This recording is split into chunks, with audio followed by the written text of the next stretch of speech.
బాబు మాట్లాడుతున్నారు, లైవ్ లో చూద్దాం. అనేది బహుశా ఆంధ్ర రాష్ట్ర చరిత్రలోనే కాదు, దేశ చరిత్రలో కూడా ఎప్పుడు జరిగి ఉండకపోవచ్చు. 7వ తారీఖున ఈ ప్రమాదం జరిగితే అదే రోజు రాష్ట్ర ముఖ్యమంత్రి జగన్మోహన్ రెడ్డి గారు హుటాహుటిన వెళ్ళి యుద్ధ ప్రాతిపదికన సహాయ కార్యక్రమాలు చేపట్టి క్షతగాత్రులైన వారిని, మరణించిన కుటుంబాలని పరామర్శించటం, అక్కడే వారికి ఇవ్వవలసినటువంటి ఆర్థిక సహాయాన్ని కూడా ప్రకటించడం జరిగింది. 7వ తారీఖున ప్రకటిస్తే 8వ తారీఖున రాష్ట్ర ప్రభుత్వ ఖజానా నుంచి 30 కోట్ల రూపాయలు విడుదల చేస్తూ జీవో ఇచ్చి ఈ రోజున ధనాన్ని సహాయం చేసే కార్యక్రమాన్ని ప్రారంభించడం జరిగింది. ఆ రోజు నుంచి ఈ రోజు వరకు కూడా ప్రతిరోజు సమీక్షిస్తూనే ఉన్నారు రాష్ట్ర ముఖ్యమంత్రి. దానితో పాటుగా 3 మంత్రులు, రాష్ట్రంలో ఉన్నటువంటి ఉన్నతాధికారులు విశాఖపట్నంలోనే ఉండి సాధారణ పరిస్థితి నెలకొల్పేంత వరకు కూడా తగు జాగ్రత్తలు తీసుకోవాలనేటువంటి ఉద్దేశంతో జగన్మోహన్ రెడ్డి గారి ఆదేశాల మేరకు పనిచేస్తున్నారు. ఇది చాలా గొప్ప విషయంగా నేను భావిస్తున్నాను. ఎందుకంటే ప్రమాదం జరిగింది, దురదృష్టకరమైనటువంటి సంఘటన. ఆంధ్ర రాష్ట్రం, ప్రపంచం అంతా కూడా కోవిడ్తో ఇబ్బంది పడుతున్నటువంటి సందర్భంలో మూలిగే నక్క మీద తాటికాయ పడ్డట్టుగా విశాఖపట్నంలో ఈ దుర్ఘటన జరగటం చాలా బాధాకరమైనటువంటి అంశం. అయినప్పటికీ కూడా ప్రభుత్వం చిత్తశుద్ధిగా యుద్ధ ప్రాతిపదిక మీద జగన్మోహన్ రెడ్డి గారి నాయకత్వంలో తగు చర్యలు తీసుకొని నార్మాలిటీకి సిచ్యుయేషన్ తీసుకురావడం కోసం కృషి చేయడంతో పాటు కనీవిని ఎరుగని రీతిలో సహాయ కార్యక్రమాలు చేపట్టడం, ఆర్థిక సహాయాన్ని వారికి అందించడం జరుగుతూ ఉన్నది. ఇది కొంతవరకు మెచ్చుకోదగినటువంటి అంశం. బహుశా చంద్రబాబు నాయుడు గారు వాళ్ళు మెచ్చుకోలేకపోవచ్చు, అది వేరే అంశం. కనీవిని ఎరుగని రీతిలో 1 కోటి రూపాయలు నేను మనవి చేస్తున్నా. ఆ కంపెనీ ఇస్తుందా లేదో, ఆ కంపెనీ ఎంత ఇస్తుందో లేదు, ఎవరు ఏమి సహాయం చేస్తారో వీటి మీద ఆలోచన చేయకోకుండా ప్రభుత్వ ఖజానా నుంచి మాత్రమే ఇవాళ ధనాన్ని తీసి ఇచ్చినటువంటి ఘనత ఈ రాష్ట్ర ప్రభుత్వాన్ని మనవి చేస్తుంది. ఈ రాష్ట్ర ప్రభుత్వం జగన్మోహన్ రెడ్డి గారి నాయకత్వంలో బాధితుల పట్ల ప్రేమాభిమానాలతో వారికి సహాయం చేయాలనేటువంటి దృక్పథంతో పనిచేస్తున్నటువంటి ప్రభుత్వం తప్ప మరొకటి కాదని మనవి చేస్తున్నాం. దీన్ని పురస్కరించుకొని చంద్రబాబు నాయుడు గారు, అదేవిధంగా తెలుగుదేశం పార్టీ వారు అనేక రకాలుగా మాట్లాడుతున్నారు. ఎల్జీ పాలిమర్స్ కంపెనీతో ముందు మాట్లాడారని, వారితో లాలూచి పడ్డారని నేను మనవి చేస్తున్నా. ఎల్జీ పాలిమర్స్ కంపెనీతో లాలూచి పడవలసినటువంటి అవసరం ఈ ప్రభుత్వానికి లేదని మనవి చేస్తున్నా. వారితో పరిచయం కానీ లేదు, వారితో బంధం కానీ బాంధవ్యం కానీ లేనటువంటి ప్రభుత్వం ఇది. వారితో బంధం బాంధవ్యం ఉన్నటువంటి వ్యక్తి ఎవరైనా ఉన్నారు అంటే అది నారా చంద్రబాబు నాయుడు గారు. పారిశ్రామిక యాజమాన్యాలను పాడి పశువుల్లాగా భావించి పిండుకు తిన్నటువంటి వ్యక్తి మాజీ ముఖ్యమంత్రి, ప్రధాన ప్రతిపక్ష నాయకుడైనటువంటి చంద్రబాబు నాయుడు గారు. సత్యం కుంభకోణంలో అయితేనేమి, ఇవాళ ఏ గ్యాస్ దుర్ఘటన జరిగిందో, ఏ లీక్ జరిగిందో, ఎల్జీ పాలిమర్స్ కంపెనీకి సింహాచలం భూములను రెగ్యులరైజ్ చేయడంలో వారు తీసిన పాత్ర కానివ్వండి, వారికి ఆ బాంధవ్యాలు బంధుత్వాలు ఉన్నాయేమో కానీ వైఎస్ఆర్ కాంగ్రెస్ పార్టీకి కానీ జగన్మోహన్ రెడ్డి గారికి కానీ ఈ ప్రభుత్వానికి కానీ అలాంటి బంధం బాంధవ్యాలు లేవనే విషయాన్ని గుర్తుపెట్టుకోమని మనం చేస్తున్నాం. సాయం పారిశ్రామికవేత్తల్ని ప్రోత్సహిస్తాం, ప్రోత్సహించాలి కూడా పెట్టుబడుల కోసం. అయితే పారిశ్రామికవేత్తలకి ప్రజలకి మధ్యన వివాదం వచ్చినప్పుడు ఈ రాష్ట్ర ప్రభుత్వం జగన్మోహన్ రెడ్డి గారు ప్రజల పక్షాన నిలబడి పోరాడేటటువంటి వ్యక్తిని మనం చేస్తున్నా. ఎంత ఇస్తారో ఎల్జీ పాలిమర్స్, ఇస్తారో ఎవరో, లీగల్గా ఎంతవరకు అది సస్టైన్ అవుతుందో అనే విషయాలను కించిత్తు కూడా ఆలోచించుకోకుండా ప్రభుత్వ ఖజానా నుంచి ₹1 ఇవ్వ సాహసం చేసినటువంటి వ్యక్తి జగన్మోహన్ రెడ్డి గారు కాదా అని అడుగుతా ఉన్నా. చంద్రబాబు నాయుడు గారు వాళ్ళు మాట్లాడుతూ ఉన్నారు. ఏం మాట్లాడుతూ ఉన్నారు? ₹1 ఇస్తే ప్రాణం తిరిగి వస్తుందా? ప్రాణం తిరిగి రాదు నాయన. ₹1 ఇచ్చినా ప్రాణం రాదు. నువ్వు విమానంలో కాదు, కారులో వచ్చి పలకరించినా ప్రాణం రాదు.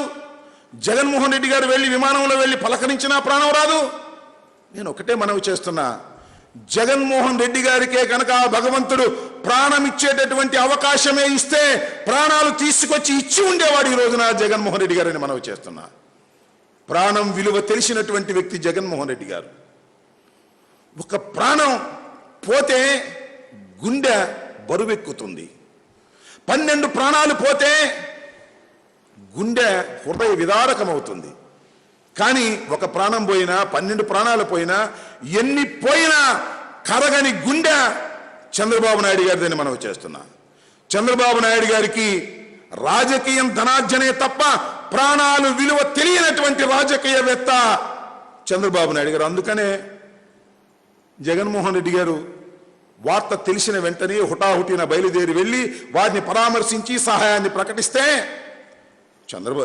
చంద్రబాబు నాయుడు గారు మాత్రం పర్మిషన్ రాలేదని, ఒకప్పుడు ఒకే స్టేట్లో ఉన్నటువంటి హైదరాబాద్ నుండి విశాఖపట్నం కారులో రాలేనని కుంటె సాకులు చెప్పి కూర్చున్నావే, నీకు ప్రాణం విలువ తెలుసా అని అడుగుతా ఉన్నా. ప్రాణం విలువ తెలిసినటువంటి వ్యక్తి జగన్మోహన్ రెడ్డి గారు. ఆ జగన్మోహన్ రెడ్డి గారిని నిత్యం మీ వారి చేత విమర్శించడం వల్ల ఏ విధమైన ఉపయోగము రాదు, నువ్వు గమనించమని మనవి చేస్తున్నా. ఇవాళ నేను మనవి చేస్తున్నా, జగన్మోహన్ రెడ్డి గారు కొన్ని ఆదేశాలు ఇచ్చారు. స్టెరిన్ ఎక్కడైతే ఎల్జీ పాలిమర్స్లో స్టెరిన్ ఉన్నదో దాన్ని ఇమీడియట్గా తొలగించి కొరియాకు తీసుకువెళ్ళమని ఆదేశం చేశారు. దాన్ని హుటాహుటిన దాని ఏర్పాట్లు జరుగుతున్నాయి. 12,000 టన్నుల స్టెరిన్ 4-5 రోజుల్లో ఉత్తర కొరియాకు తరలించేటటువంటి కార్యక్రమం ఈ ప్రభుత్వం చేపట్టిందని మనం చేస్తున్నాం. అంటే ఆ గ్రామాల్లో ఉన్నటువంటి వ్యక్తులు ఇంకా స్టెరిన్ అక్కడ ఉన్నదనేటువంటి భావనతో భయాందోళన గురి కాకుండా ఉండటం కోసం ఒకటి అక్కడ స్టెరిన్ 13,000 టన్నుల స్టెరిన్ అక్కడ ఉంటే మళ్ళా ప్రమాదం జరిగేటటువంటి అవకాశం ఉన్నదనేటువంటి ఉద్దేశంతో దాన్ని తరలించమని తక్షణమే చర్యలు తీసుకోమని చెబితే ఈ రాష్ట్ర ప్రభుత్వం అలాగే వారు కూడా నిర్ణయం చేసుకుని ఇక్కడి నుంచి స్టెరిన్ తొలగించేటటువంటి కార్యక్రమం చేస్తున్నటువంటి విషయాన్ని దయచేసి మర్చిపోవద్దని మనం చేస్తున్నాం. అదేమంటే చంద్రబాబు నాయుడు గారు వారి పార్టీ వారు మాట్లాడుతూ ఉన్నారు, ఎఫ్ఐఆర్ కట్టారు, ఎఫ్ఐఆర్ సరిగ్గా కట్టలేదు. నేను అడుగుతా ఉన్నా, చంద్రబాబు నాయుడు గారు మీరు 14 సంవత్సరాలు ఈ రాష్ట్రానికి ముఖ్యమంత్రి చేశారు, ప్రధాన ప్రతిపక్ష నాయకుడిగా ఉన్నారు, 40 ఏళ్ళు సీనియారిటీ రాజకీయాల్లో ఉందని మాట్లాడుతూ ఉన్నారు. నేను ఒకటే అడుగుతా ఉన్నా, ఎఫ్ఐఆర్ రిజిస్టర్ చేస్తే ఏం చేస్తారండి? ఎఫ్ఐఆర్ ఫస్ట్ ఇన్ఫర్మేషన్ రిపోర్ట్ ఏది ఉంటే దాని మీద రిజిస్టర్ చేస్తారు. అదే శాశ్వతంగా ఉంటుందా? దాని మీద ఎంక్వైరీ జరుగుతుంది. ఎంక్వైరీ జరిగిన తర్వాత వాస్తవాలు బయటకు వచ్చిన తర్వాత ఛార్జ్ షీట్ ఫైల్ చేస్తారు. దానిలో పూర్తి కథ అంతా బయటకు వస్తుంది. వాళ్ళు ఎంక్వైరీలో ఉండగా ఎఫ్ఐఆర్ కట్టారు, వీక్ ఎఫ్ఐఆర్ కట్టారు, స్ట్రాంగ్ ఎఫ్ఐఆర్ కట్టారు, ఈ మాటలు మాట్లాడుతున్నారా? తెలిసి మాట్లాడుతున్నారా? తెలియక మాట్లాడుతున్నారా? ఎఫ్ఐఆర్కి ఛార్జ్ షీట్కి మధ్యన ఉన్నటువంటి విషయాలే మీకు తెలియనటువంటి పరిస్థితుల్లో మాట్లాడుతున్నారా? లేక జగన్మోహన్ రెడ్డి గారి మీద బురద జలాలనేటువంటి కార్యక్రమాన్ని మీరు మాట్లాడుతూ ఉన్నారు. నేను ఇంకోటి అడుగుతా ఉన్నా, అసలు ఎందుకు అరెస్ట్ చేయలేదు? వాడు ఎందుకు అరెస్ట్ చేయలేదు? ఏమిటో నాకు అర్థం కాలే. అరెస్ట్ చేసేస్తారు ఏమంటే రుజువు లేకోకుండా? అయ్యా నేను అడుగుతా ఉన్నా, చంద్రబాబు నాయుడు గారు గోదావరిలో పుష్కరాల్లో ప్రమాదం జరిగి మీ కళ్ళ ముందే 29 మంది మరణిస్తే ఎంతమంది అరెస్ట్ చేశారండి ఆ రోజున? చివరికి సోమయాజుల కమిటీ అని ఒకటి వేసి తూతూ మంత్రం చేసి చివరికి మీడియా విపరీతమైన ప్రచారం చేయబట్టి ఇది జరిగిందనేటువంటి మాట మాట్లాడి దాన్ని మసిపూసి మారేడుకాయ చేసినటువంటి ఘనత మీకు దక్కుతుంది. ఆ రోజున మీరు 10 లక్షలు ఇచ్చారు. అంతేకాదు, గెయిల్లో గ్యాస్ లీకేజ్ సందర్భంగా చనిపోతే వారికి మీరు 3 లక్షల రూపాయలు ఇచ్చారు రాష్ట్ర ప్రభుత్వం. సెంట్రల్ గవర్నమెంట్ 2 లక్షల రూపాయలు ఇచ్చింది. గేల్ సంస్థ 20 లక్షల రూపాయలు ఇచ్చింది. ఇవాళ ఎల్జీ పాలిమర్స్ ఇస్తారో ఇవ్వరో ఎంత ఇస్తారో అనే విషయాన్ని కూడా ఆలోచించుకోకుండా రాష్ట్ర ప్రభుత్వమే ₹1,00,00,000 ఇచ్చింది, గుర్తుపెట్టుకోమని మనం చేస్తున్నా. అలాంటి ఉదారమైనటువంటి స్వభావంతో ఈ రాష్ట్ర ప్రభుత్వం జగన్మోహన్ రెడ్డి గారు ప్రయత్నం చేస్తూ ఉంటే మీరు ఏదేదో మాట్లాడుతూ ఉన్నారు. ఆ గెయిల్ సందర్భంగా చనిపోయినప్పుడు మీరు ఎంతమంది అరెస్ట్ చేశారని అడుగుతా ఉన్నా. ఒక్క విషయం గుర్తుపెట్టుకోండి, చంద్రబాబు నాయుడు గారు సంఘటన జరిగిన తర్వాత పూర్వాపరాలను విచారించిన తర్వాత దానిలో తప్పు చేస్తే ఎవరినైనా అరెస్ట్ చేయడానికి ప్రభుత్వం వెనుకాడదు, దానిలో సందేహం లేదు. విచారణ లేకుండా అరెస్ట్ చేయడం అనేది చట్ట వ్యతిరేకమైనటువంటి విషయం. ప్రజల పక్షాన ఉండి పోరాడేటటువంటి పరిస్థితి ప్రభుత్వానికి ఉంది తప్ప మరొకటి కాదనే విషయాన్ని కూడా మీరు ఈ సందర్భంగా గుర్తు చేసుకోమని మనవి చేస్తూ ఉన్నాం. అంతేకాదు, చంద్రబాబు నాయుడు గారు గమనించాల్సిన పరిస్థితి ఏంటంటే ఆయనకి ప్రాణాల విలువ తెలియదు. ప్రాణాల విలువ తెలియకోకుండా ఏదేదో మాట్లాడుతూ ఉన్నారు చంద్రబాబు నాయుడు గారు. ఇవాళ జగన్మోహన్ రెడ్డి గారి ప్రభుత్వం మీద ఈ సందర్భంగా కూడా బురద జల్లాలనే ప్రయత్నం చేస్తున్నారు. నేను చెప్తున్నా, కని విని ఎరుగని రీతిలో ఈ భారతదేశంలో ఎక్కడా ఇవ్వనంత ధనాన్ని వాళ్ళు ఇచ్చి ఆ కుటుంబాన్ని ఆదుకోవాలనేటువంటి ప్రయత్నం చేస్తున్నారు. రాబోయే 3 రోజుల్లో మొత్తం బట్వాడా చేయాలని, ఇంటింటికి వెళ్ళి వారికి ఇవ్వాల్సిన సహాయాన్ని, ప్రభుత్వం నిర్వహించినటువంటి సహాయాన్ని ఇవ్వాలనే ఉద్దేశంతో ఇవాళ రాష్ట్ర ప్రభుత్వం పనిచేస్తున్న చిత్తశుద్ధితో 3 మంత్రులు అక్కడే ఉన్నారు. ఆ 3 మంత్రులని కూడా జగన్మోహన్ రెడ్డి గారు ఆదేశించారు, ఇవాళ అవసరమైతే ఆ 5 గ్రామాల్లో నివసించండి, అక్కడే నిద్రపోండి. ఇది చిత్తశుద్ధికి నిదర్శనం కాదని అడుగుతా ఉన్నా. ప్రజల ప్రాణాలు కాపాడాలనేటువంటి ఉద్దేశంతో, ప్రజల భయభ్రాంతుల నుంచి బయటకు తీసుకురావాలనే ఉద్దేశంతో యంత్రాంగం అంతా పనిచేస్తున్నటువంటి ఈ సందర్భంలో కూడా చంద్రబాబు నాయుడు గారు ఏదో ఒక విధంగా దాన్ని మాట్లాడాలనేటువంటి ప్రయత్నం చంద్రబాబు నాయుడు గారు చేయటం చాలా దురదృష్టకరమైనటువంటి విషయం. ఒకటి మనం చేస్తున్నాం, ఈ రాష్ట్ర ముఖ్యమంత్రి జగన్మోహన్ రెడ్డి గారు ఉదారమైనటువంటి స్వభావం కలిగిన వ్యక్తి, ప్రాణం విలువ తెలిసినటువంటి వ్యక్తి. చంద్రబాబు నాయుడు గారికి ప్రాణం విలువ తెలియనటువంటి వ్యక్తి అని ఈ సందర్భంగా నేను చెప్పదలుచుకున్నా. అంతేకాదు, ఒక్క విషయాన్ని చాలా స్పష్టంగా ఈ సందర్భంగా చెప్పాలనుకుంటున్నాను. ఏమిటంటే, చూస్తున్నటువంటి తెలుగు ప్రజానీకం అందరూ కూడా గమనించండి, జగన్మోహన్ రెడ్డి గారిని గమనించండి. జగన్మోహన్ రెడ్డి గారు టీవీలో కనిపించినప్పుడు, లేదా జగన్మోహన్ రెడ్డి గారు పర్సనల్గా మీకు ఎప్పుడైనా కలిస్తేనో, లేదా జగన్మోహన్ రెడ్డి గారి వాల్ పోస్టర్ ఎక్కడైనా కనిపిస్తేనో ఆయన కళ్ళల్లోకి ఒక్కసారి చూడండి. ఆ కళ్ళల్లోకి చూస్తూ తరచి చూడండి. ఆయన కళ్ళల్లో ఒక మనస్సు కనిపిస్తుంది, ఒక మంచి మనస్సు కనిపిస్తుంది. ముఖ్యమంత్రి జగన్మోహన్ రెడ్డి గారి కళ్ళల్లో ఒక మంచి మనస్సు కనిపిస్తుంది. అదే చంద్రబాబు నాయుడు గారు ఎప్పుడన్నా కనిపిస్తేనో, టీవీల్లో కనిపిస్తేనో, వాల్ పోస్టర్లో కనిపిస్తేనో ఒక్కసారి ఆయన కళ్ళల్లో కూడా తరచి చూడండి. ఆయన కళ్ళల్లో మోసం కనిపిస్తుంది, దుర్మార్గమైనటువంటి మోసం కనిపిస్తుంది. రాష్ట్ర ముఖ్యమంత్రి జగన్మోహన్ రెడ్డి గారి కళ్ళల్లో మంచి మనస్సు కనిపిస్తుంది. మాజీ ముఖ్యమంత్రి నారా చంద్రబాబు నాయుడు గారి కళ్ళల్లో దుర్మార్గమైనటువంటి మోసం కనిపిస్తుంది. అవునో కాదో ఒక్కసారి చూసుకోమని మనం చేస్తున్నాం. మంచి మనసున్నటువంటి ముఖ్యమంత్రి ఈ రాష్ట్ర ముఖ్యమంత్రి జగన్మోహన్ రెడ్డి గారు. అందుకే ఇంత సంఘటన జరిగితే స్పందించారు.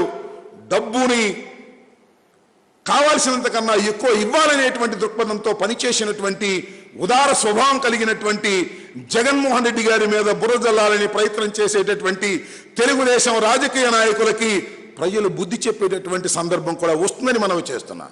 కరోనా విషయంలో కానీ, ఈ ఎల్జీ పాలిమర్స్ విషయంలో కానీ ప్రభుత్వం అనుసరిస్తున్నటువంటి విధానం, జగన్మోహన్ రెడ్డి గారి ప్రవర్తన ప్రపంచమంతా మెచ్చుకుంటుంది, మానవాళంతా మెచ్చుకుంటుంది. కానీ చంద్రబాబు నాయుడు గారు, తెలుగుదేశం మాత్రం మెచ్చుకోవడానికి సిద్ధంగా లేకపోగా కోడిగుడ్డు మీద ఈకలు బీకేటటువంటి ప్రయత్నం చేస్తున్నారు. ఇది దుర్మార్గమైనటువంటి ఆలోచన. ఈ ఆలోచన కలిగిన వారిని ప్రజలు చూస్తూ ఊరుకోరు, సహించరని కూడా ఈ సందర్భంగా నేను చెప్పదలుచుకున్నాను. అంతేకాదు, చంద్రబాబు నాయుడు గారు, మీకు నేను మనవి చేస్తున్నా, ప్రజల్ని మీరు మోసం చేస్తున్నారు. ఏమండి, నేను తెలియకడుగుతాను, విశాఖపట్నంలో అంత సంఘటన జరిగి 12 మంది మరణిస్తే రారా మీరు? పలకరించరా? వారిని పరామర్శించరా?